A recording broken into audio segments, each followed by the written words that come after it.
नमस्कार दोस्तों, स्वागत है आपका मेरे यूट्यूब चैनल पर Maa Sharde Bhojpuri entertainment and BPSC GS research centre. मैं राजीव कुमार आप लोगों का स्वागत करता हूं। आशा करता हूं कि आप लोग को वीडियो बहुत से बहुत पसंद आएगी और हमें सपोर्ट करें, ज़्यादा से ज़्यादा लाइक करें, शेयर करें और सब्सक्राइब करें हमारे चैनल को और सपोर्ट करें एक विद्यार्थी को आगे बढ़ने में। जय हिंद। तो आज के वीडियो शुरू करते हैं। आज हम लोग बात करेंगे संविधान के भाग 4 जो कि आर्टिकल 36 से 51 तक है। इसमें राज्य के नीति निर्देशक तत्वों के सिद्धांतों के बारे में कहा गया है कि कैसे राज्य इसका पालन करेगी और कैसे नागरिकों को सुविधा क्या क्या सुविधाएं प्रदान करेगी। लेकिन ये दोस्तों राज्य की अपनी इच्छा पर डिपेंड करता है, न कि ये फोर्सली इसे लागू नहीं कराया जा सकता। तो आइए बात करते हैं। राज्य के नीति निर्देशक तत्व इसे भाग 4 में अनुच्छेद 36 से 51 के बीच रखा गया है। इसे आयरलैंड के संविधान से लिया गया है तथा आयरलैंड ने स्पेन के संविधान से लाया था। ये ऐसे तत्व है जो देश के लिए आवश्यक है, किंतु संविधान बनाते समय सरकार के पास इतने धन तथा संसाधन नहीं थे जो उन्हें उपलब्ध करा सके। अतः यह सरकार की इच्छा पर निर्भर है, जिस कारण के.टी. शाह ने कहा कि नीति निर्देशक तत्व उस चेक के समान है जिसका भुगतान बैंक अपनी इच्छा अनुसार करता है। नीति निर्देशक तत्व का उद्देश्य सामाजिक तथा आर्थिक लोकतंत्र की स्थापना करना है। तो आइए देखते हैं आर्टिकल 36 क्या कहता है। आर्टिकल 36 जो है राज्य की परिभाषा देता हुआ है कि राज्य कौन है भाई, क्या है और इसके लिए कानून बनाया जा रहा है। तो दोस्तों ये राज्य के बारे में बताता है, राज्य की परिभाषा देता है। आर्टिकल 37 जो है इसे न्यायालय द्वारा लागू नहीं कराया जा सकता, अर्थात यह न्यायालय द्वारा परिवर्तनीय नहीं है या वाद योग्य बहस करने योग्य नहीं है। आर्टिकल 37 कहता है कि इसे न्यायालय द्वारा लागू नहीं कराया जा सकता, अर्थात यह न्यायालय द्वारा परिवर्तनीय या फिर लागू करने योग्य नहीं है या वाद योग्य नहीं है। इस पर वाद विवाद यानी कि कोई भी अपनी जो शिकायत नहीं कर सकते हैं, वाद विवाद नहीं हो सकता है। आर्टिकल 38 इसमें लोक कल्याण की अभिवृद्धि अर्थात सरकार जनता का कल्याण करेगी, जैसे राशन कार्ड, सामाजिक आर्थिक राजनीतिक न्याय इत्यादि। आर्टिकल 38 के तहत लोक कल्याण की आवृत्ति अर्थात सरकार जनता का कल्याण करेगी, ऐसी योजनाओं को बनाए रखेगी। आर्टिकल 38 के तहत फिर आर्टिकल 39 क्या कहता है, समान काम के लिए स्त्री पुरुषों को समान वेतन तथा संसाधनों का उचित वितरण। जैसे कि मान लीजिए कोई महिला टीचर है और कोई पुरुष टीचर है, तो दोनों को काम अगर वही कर रहे हैं, पोस्ट बराबरी का है, तो समान वेतन होनी चाहिए, ऐसा प्रावधान है आर्टिकल 39 में।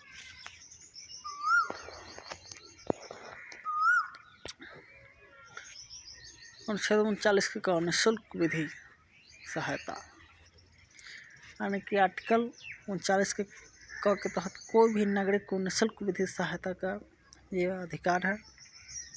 मतलब ये राज्य की इच्छा पर डिपेंड करता है, आपको उपलब्ध कराई भी जा सकती है, गिरफ्तारी होने के संबंध में नहीं भी करा सकती है। तो इस पर आप वाद विवाद सुप्रीम कोर्ट नहीं जा सकते हैं, ये इस प्रकार का है।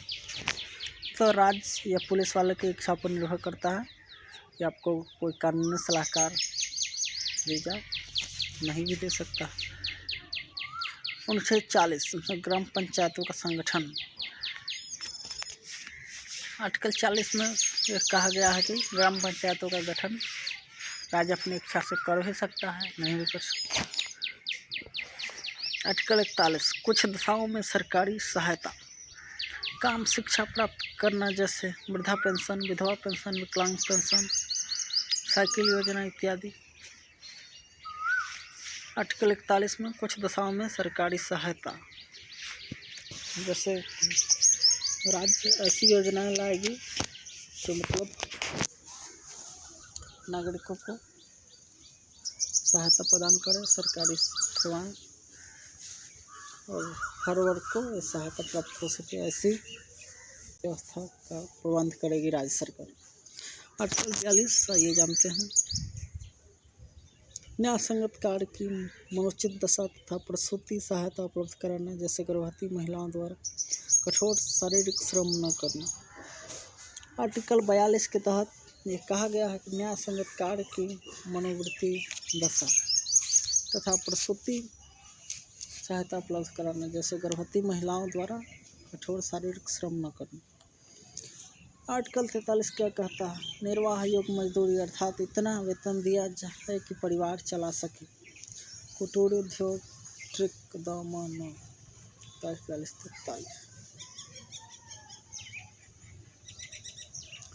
ट्रिक जो है दमन, यानी कि 43 में लोक कल्याण की बात की गई है। आर्टिकल 43 कहता है, निर्वाह योग्य मजदूरी अर्थात इतना वेतन दिया जाए कि किसी व्यक्ति का परिवार अच्छे ढंग से चलाया जा सके। आर्टिकल 43 के क, इसमें उद्योग प्रबंधन में कामगारों की भागीदारी की बात की गई है। ओह गॉड गॉड गॉड, सॉरी।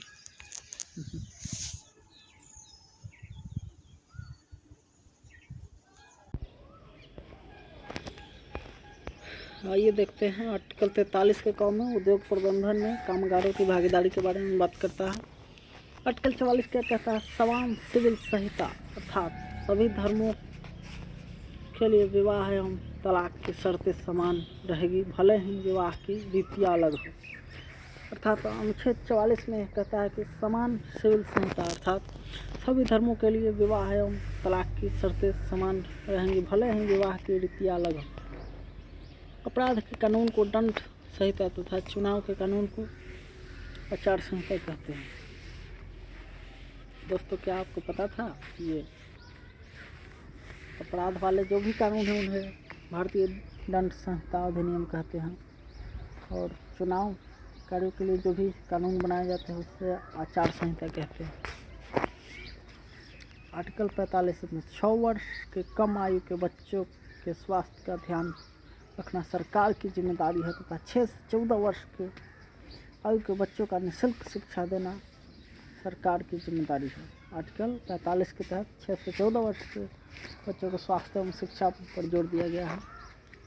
उच्च शिक्षा के अधिकार को मूल अधिकार बनाकर 21 के क में जोर दिया गया। 76वां संविधान संशोधन 2002 के तहत। आर्टिकल 46, इसमें कहा गया है SC ST OBC के लिए विशेष आरक्षण। तो आर्टिकल 46 जो है दोस्तों आरक्षण यानी कि आरक्षण की बात करता है। आइए नेक्स्ट देखते हैं आर्टिकल 47, सरकार पोषयुक्त आहार उपलब्ध कराएगी तथा नशीली दवाइयों एवं शराब पर प्रतिबंध लगाएगी। आर्टिकल 47 के तहत राज्य सरकार की जिम्मेदारी बनती है कि सरकार पोषणयुक्त आहार उपलब्ध कराए। इसी के तहत तो दोस्तों मिड डे मील वगैरह चलाई जाती है तथा नशीली दवाइयाँ एवं शराब पर प्रतिबंध लगाई जाए। तो दोस्तों ये राज्य सरकार को यह अधिकार है कि अपने यहाँ शराबबंदी, जैसे एग्जाम्पल ये बिहार के जो मुख्यमंत्री नीतीश कुमार शराब प्रतिषेध अधिनियम जो लागू किए, शराबबंदी, इस प्रकार से हर राज्य के अधिकार है, मतलब अपनी इच्छा के अनुसार ये कर सकती है। नशीली दवाइयों पर भी रोक लगा सकती है, जैसे ड्रग्स वगैरह के मामले सामने आते हैं, उस स्थिति में राज्य सरकार कानून बना सकती है। आर्टिकल 48 के क इसमें कहता है पर्यावरण, वन तथा वन्य जीव की रक्षा करना सरकार का कर्तव्य होगा। 42वां संविधान संशोधन 1976 के द्वारा इससे जोड़ा गया है। आर्टिकल 48 के क, इसमें कहा गया कि पर्यावरण, वन तथा वन्य जीव की रक्षा करना सरकार का कर्तव्य होगा। आइए आर्टिकल 49 देखते हैं। राष्ट्रीय स्मारकों की रक्षा करना सरकार का कर्तव्य होगा। अर्थात राष्ट्रीय जो भी भवन है पुराने अंग्रेज के ज़माने के या फिर ऐसे स्मारक जो कि किसी चीज़ की निशानी है, प्रतीक है, उन सभी का रक्षा करना सरकार का कर्तव्य होगा आर्टिकल 49 के तहत। ये राज्य के नीति निर्देशक तत्व सिद्धांत है आर्टिकल 36 से 51 तक। इसमें राज्य अपनी इच्छा से लागू कर सकता है, अर्थात न भी लागू करे तो आप उसका कुछ नहीं कर सकते हैं, आप सुप्रीम कोर्ट नहीं जा सकते हैं। ये राज्य अपनी इच्छा पर निर्भर करता है, राज्य की इच्छा पर। आर्टिकल 49 क्या कहता है? राष्ट्रीय स्मारकों की रक्षा करना तथा इसकी मतलब रख रखाव करना सरकार की जिम्मेदारी होगी। आर्टिकल 50 क्या कहता है? कार्यपालिका से न्यायपालिका को अलग करना। अर्थात आर्टिकल 50 कहता है कि कार्यपालिका जो है न्यायपालिका से अलग है। आर्टिकल 51 इसमें अंतर्राष्ट्रीय शांति को बढ़ावा देना, अंतर्राष्ट्रीय विवादों को मध्यस्थता द्वारा सुलझा देना। इसी अनुच्छेद के तहत भारत यूएन का सदस्य बना। आर्टिकल 51 में ये कहता है अंतर्राष्ट्रीय शांति को बढ़ावा देना, अंतर्राष्ट्रीय विवादों को मध्यस्थता द्वारा सुलझा देना। इसी अनुच्छेद के तहत भारत यूएन का सदस्य बना।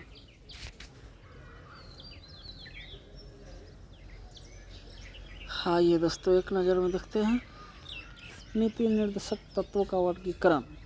नीति निर्देशक तत्व के 3 भाग में बांटते हैं। पहला है गांधीवादी, अनुच्छेद 40, 43 क, 46, 47। दूसरा है समाजवादी, ये जो है आर्टिकल 38, 39, 39 क, 41, 42, 43 तक है।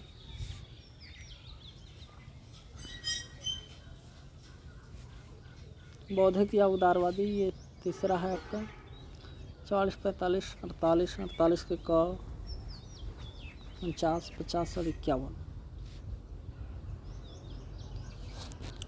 मिनर्वा मिल मुकदमे में न्यायालय ने कहा कि सरकार नीति निर्देशक तत्व या मूल अधिकार दोनों पर ध्यान दे, अर्थात संतुलन बनाए रखें। न्यायालय ने कहा कि नीति निर्देशक तत्व एक लक्ष्य है और इस लक्ष्य पर पहुंचने का साधन मूल अधिकार है। मूल अधिकार तथा नीति निर्देशक तत्व में अंतर क्या है दोस्तों, इसके बारे में अब हम चर्चा कर रहे हैं। आइए देखते हैं। मूल अधिकार के बारे में जान लेते हैं। इसे यूएसएस से लिया गया है, अर्थात मूल अधिकार जो है इसे यूएसएस से लिया गया है, यानी अमेरिका के संविधान से लिया गया है। और नीति निर्देशक तत्व इसे आयरलैंड से लिया गया है। इसे भाग 3 में रखा गया है और इसे भाग 4 में रखा गया है। यह नैसर्गिक अधिकार होता है, ऐसा जन्म से ही मिल जाता है। यह नैसर्गिक नहीं होता है तथा सरकार के लागू करने के बाद मिलता है। यह न्यायालय द्वारा परिवर्तनीय तथा वाद योग्य है। कौन? मूल अधिकार। जबकि नीति निर्देशक तत्व यह न्यायालय द्वारा परिवर्तनीय या वाद योग्य नहीं। यह सरकार की शक्तियों को घटा देती है, अर्थात ऋणात्मक है। और जो है नीति निर्देशक तत्व यह सरकार की अधिकार को बढ़ा देता है, अर्थात धनात्मक है। इसके पीछे कानूनी मान्यता है, इसके पीछे राजनीतिक मान्यता है। यह निलंबित हो सकता है, यह निलंबित नहीं हो सकता है। यह व्यक्ति के भलाई के लिए है, समाज में भलाई के लिए। जय हिंद दोस्तों।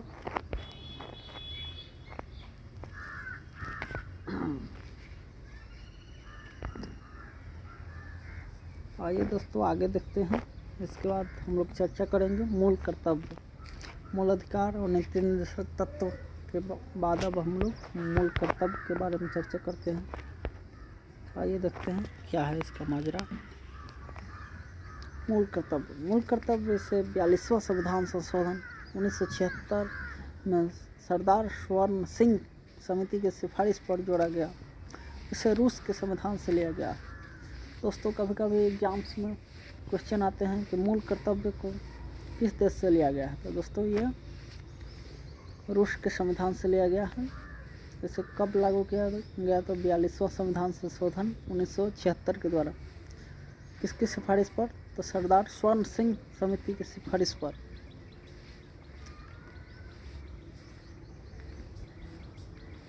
इसे न मानने पर कोई दंड का प्रावधान नहीं है। इसे भाग 4 के क में अनुच्छेद 51 के क के तहत जोड़ा गया है। अर्थात इसे भाग 4 के क में अनुच्छेद 51 के क के तहत जोड़ा गया है। मूल संविधान में मूल कर्तव्य नहीं थे। 42वां संविधान संशोधन 1976 द्वारा 10 कर्तव्य तथा 86वां संविधान संशोधन द्वारा एक और मौलिक कर्तव्य जोड़ा गया। वर्तमान में मौलिक कर्तव्य की संख्या 11 है। पहला है दोस्तों, मौलिक कर्तव्य क्या है? आइए जानते हैं। संविधान का पालन करना तथा उसके आदर्श संस्था, राष्ट्रीय ध्वज, राष्ट्रीय प्रतीक तथा राष्ट्रगान का सम्मान करना। पहला हम लोग का क्या कर्तव्य है दोस्तों? कि राष्ट्रीय ध्वज, राष्ट्रीय प्रतीक तथा राष्ट्रगान का सम्मान करना, संविधान का पालन करना तथा संसद, हाई कोर्ट, सुप्रीम कोर्ट इन सब के आदेशों का पालन करना हमारा मूल कर्तव्य पहला।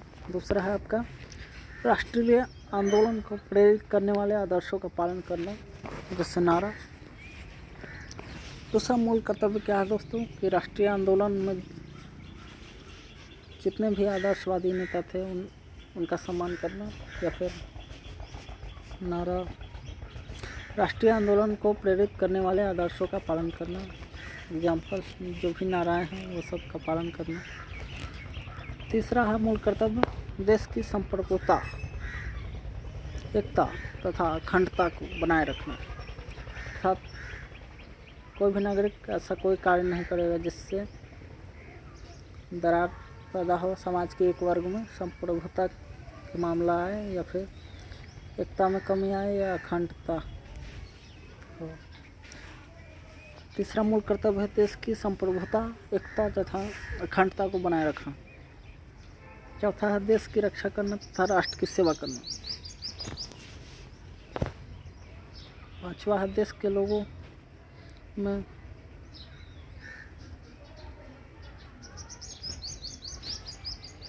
पांचवा है दोस्तों देश के लोगों में नम्रता, मेल मिलाप तथा भाईचारा बनाए रखना। छठा है दोस्तों देश की समृद्धि तथा गौरवपूर्ण समृद्धि की रक्षा करना। देश की समृद्धि जो भी है ये सब रक्षा करना, ये सब मूल कर्तव्य। छठा जो है देश की समृद्धि तथा गौरवपूर्ण समिति की रक्षा करना। सातवां है वैज्ञानिक दृष्टिकोण अपनाना। आठवां है पर्यावरण, वन एवं वन्य जीव की रक्षा करना। नौवां है सार्वजनिक सरकारी संपत्ति की रक्षा करना। 10वां है व्यक्ति तथा सामूहिक भलाई के लिए हमेशा तैयार रहना।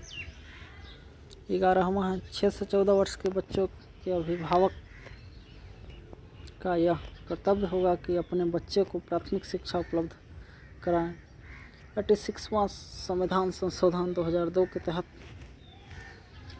ये मूल कर्तव्यों में जोड़ दिया गया है, जो कि 6 से 14 वर्ष के बच्चों को यह अभिभावकों का कर्तव्य होगा कि अपने बच्चों को प्राथमिक शिक्षा उपलब्ध कराएं। ये जो दोस्तों 86वां संविधान संशोधन 2002 द्वारा लागू किया गया। इससे जुड़े कुछ बातें जान लेते हैं।